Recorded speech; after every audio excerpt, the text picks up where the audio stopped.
Hey guys, what's up? It's me, Chris. So I am excited to do a quick look on PULSAR Lost Colony because wow, this game is so much fun. It is a whole lot like Artemis Bridge Simulator, which is a game that simulates being on the bridge of a starship like the Enterprise, but instead it's a first-person shooter. All of the consoles for engineering, science, etc. are inside a 3D world that you and your friends share.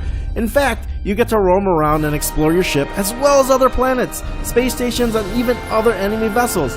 Yes, you heard me right, you can even board enemy ships and take the vessel over. This game is already so much fun to play, and it's just in beta. So let's go ahead and take a look at the game. Okay, so PULSAR Lost Colony gives you the option to pick several ships to start off with. Now, you get the Intrepid, you get the WD Cruiser. Now, I haven't tried all of these ships, but they kind of mirror certain ships from very popular science fiction. For instance, Intrepid looks a lot like the Starship Enterprise. Now, the picture doesn't look like it, but if you get on the ship, you'll see that the layout looks a lot like the show. Okay, well, here is the bridge of the USS, well, Enterprise, like I named it. So the first thing I'm going to show you is the helm. The main role for the helmsman, or the pilot, is to control the ship. So if I hit R, you can see that you get this view of the outside. The other roles don't get this this type of view. Yeah, so during battle, he's the guy who either tries to pilot ship towards the enemy or away from the enemy. Let's take a look at something less cool to look at, and it's the captain's chair. Really, his role, here I'm going to sit in the chair, really his role is just to kind of tell the crew what to do next. Now, if I hit M, this is the star map of the entire galaxy. One of the most important things is to decide where we're going to go next. So if I right click a particular star system, I'm gonna right click sector 533. That allows the other disciplines on the bridge to start doing their part to get us to sector 553. So I'm gonna go and walk over to the helmsman. If I look around, there's that diamond shape for that one sector 533, and because the captain decided that's the next place to go, it's marked for the helmsman to aim at. And the way warping to another system works is that first the captain has to mark where they're going to go next. The helmsman has to aim at the sector, and then engineering has to charge up the warp drives. Now the sound is pretty cool, so here I'm going to hit the button. Ooh. So cool, so awesome. I love that. It takes a little time to charge up the warp drive, takes energy from the fusion reactor, and while I'm here, I might as well tell you about the engineering role, probably the most important role in this game. He is responsible for the fusion reactor and where the energy of that fusion reactor goes. See, I can control where that energy goes by moving this tick mark.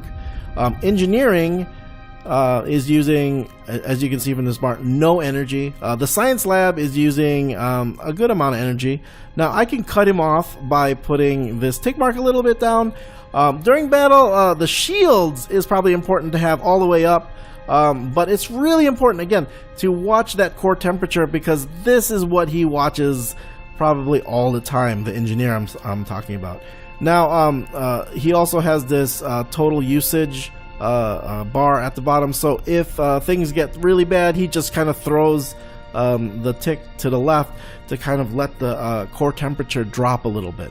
Now, the core temperature can also be controlled through this emergency measure, the coolant reserves right over here behind him, which doesn't make too much sense, but if he needs to, he can hit high, and that will throw a bunch of coolant onto the warp core, but this green bar cannot be regenerated, cannot be filled up unless you go back to base. So you have to be really careful when you're far away from the main base, because, or any of the the stores that are out there, any of the repair depots, because you can't refill this anyway without purchasing more.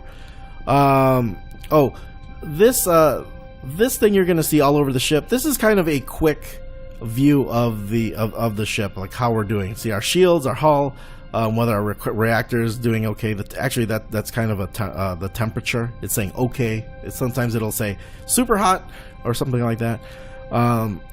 The shield, I don't really understand this one. Tells you it's online. I don't get it. Of course it's online.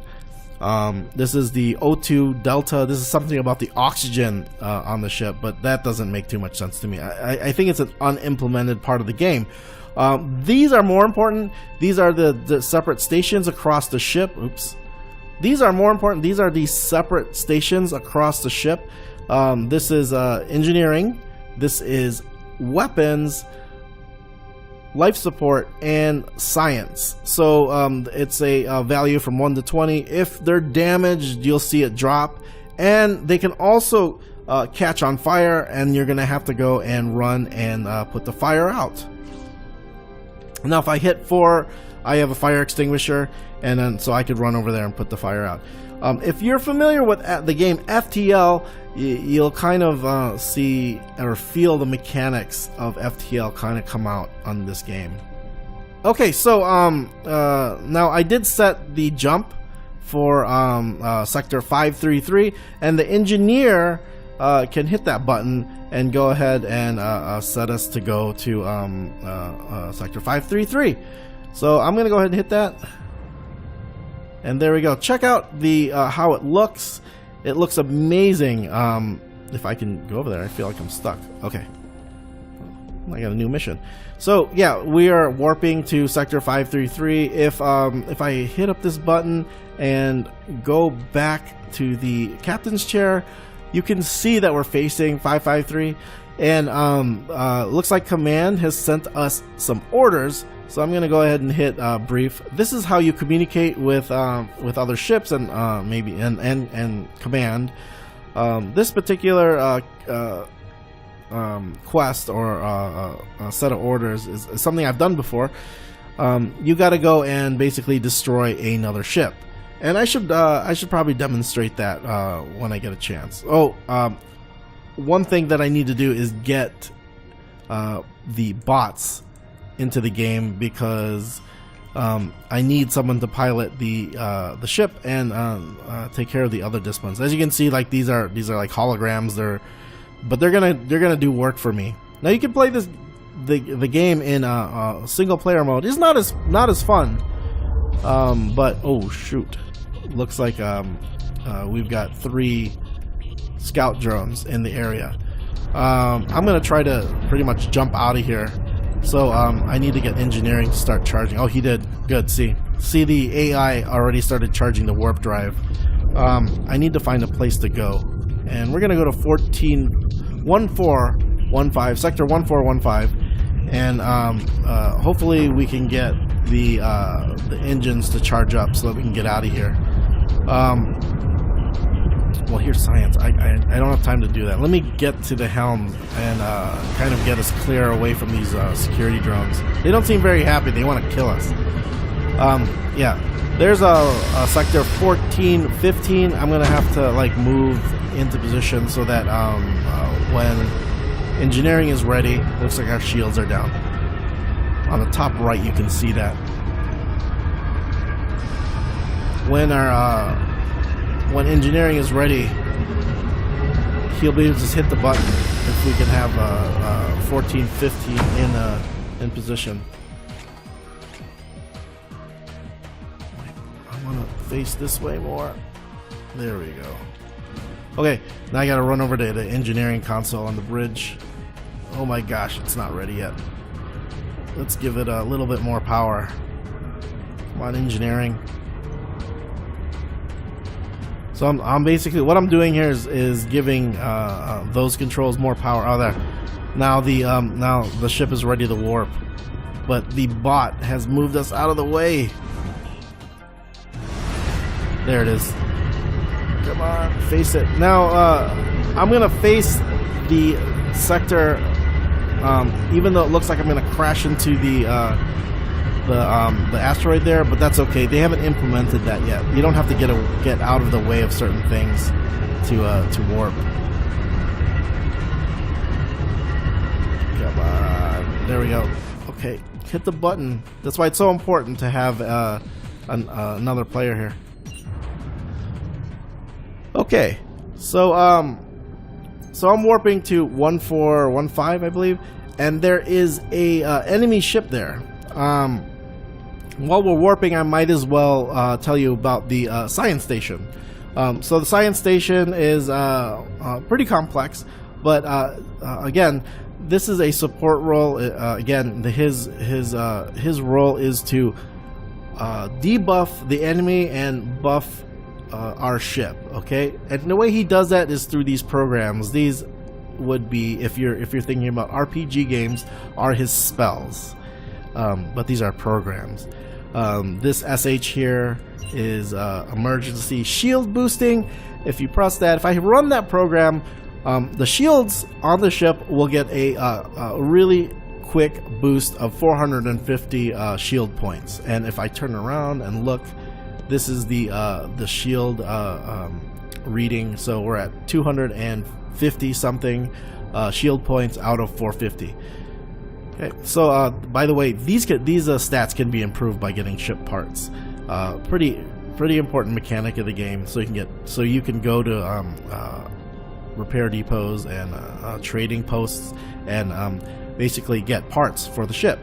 I'm gonna hit one of these programs just to demonstrate. So if you hit this, I'm doing sitting duck. If there were other enemies in the area and I hit this, it'd be broadcasting to them. And on the left screen here, you can see the status of that virus. It's the sitting duck virus protocol, and it's trying to disable ships. And on the right here, you'll see whether it's infected another ship. By the way, if your ship was infected by a virus, there's a couple ways that you could deal with it. The scientists could try to remove it using an antivirus program, or the engineer can actually run to the engineering station in the back, which is in the back here, and he can throw this switch right here, the switch on the left, and it will shut down the entire ship OS, and he'll have to reboot the ship. Now I think we've come out of warp and we are under attack by the Nelaxis. The ship AI has gone to battle without me. I'm gonna run over here. Now I guess this is a good time to demonstrate the weapons, the weapons room. Now here's the bot. He's already on one of the weapons. I like to pick this weapon right here. You can see these red things are the weapons. You just have to step up to it, and you kind of jump right into the position. So this is the missile turret. So I'm going to hit it, and if I right click, I can try to get a lock on him on the Nelaxis. Ooh, ouch! Oh my gosh. So I think I launched a missile during all that commotion. If I left click, I think I can shoot a little laser that doesn't do very much damage. Yeah, it doesn't do any damage to him. But you can see there is a recharge on it. So you can see the missile turret has a percentage to recharge, and the actual missile itself has to reload into the gun. So now the engineering officer can go ahead and give weapons more power, and this will charge up these guns even faster. So if you have a good engineer, he'll up the energy, or up the energy for weapons if you're in battle, and then if you're not in battle and taking care of other things, he'll up like science or something like that. Oh, look at that, we destroyed him. Yes. Okay, so we killed him. Mission's complete. I'm gonna go back to the bridge and see what's going on here. Okay, so there are a lot of little details for this game. There's, for instance, there's the comms over there I didn't talk about. There's trading. There are actual missions where you go to a planet and you can actually beam down and interact with NPCs and complete these quests all over the galaxy. It's a lot of fun. And again, this game is not finished. It's in beta. So there's a lot that's going on with this game. There is a big fan base for it. I think it's going to be something a whole lot of fun to play in the coming years. But yeah, anyways, so that's it for this video. If you guys liked the video, please comment, subscribe, like even. But anyways, I will see you guys later. Bye ya.